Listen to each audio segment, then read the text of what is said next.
fired former FBI director has been on TV all week promoting his book, A Higher Loyalty.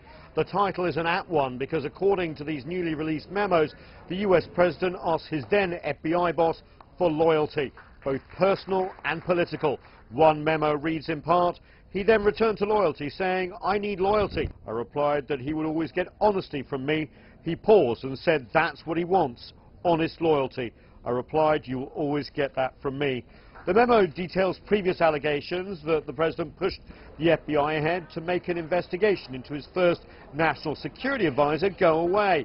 And Comey writes that the president was obsessed with the so-called dossier compiled by his political opponents, which alleges Trump consorted with prostitutes at a Russian hotel. Comey writes in one memo, I said the Russians allegedly had tapes involving him and prostitutes at the presidential suite of the Ritz-Carlton in Moscow from about 2013.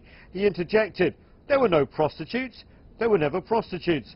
He then said something about him being the kind of guy who didn't need to go there.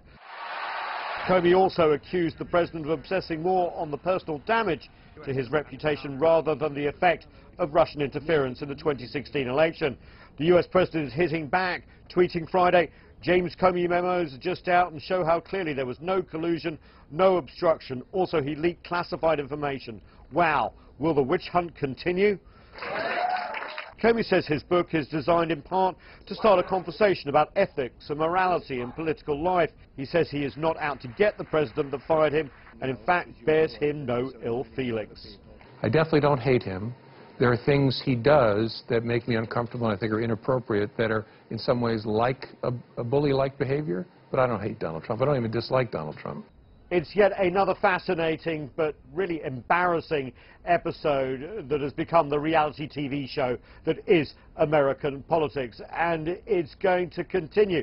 Remember, James Comey's firing led to the appointment of Robert Mueller, a special counsel, to investigate allegations of Russian collusion. The show goes on. Nathan King, CGTN at the White House.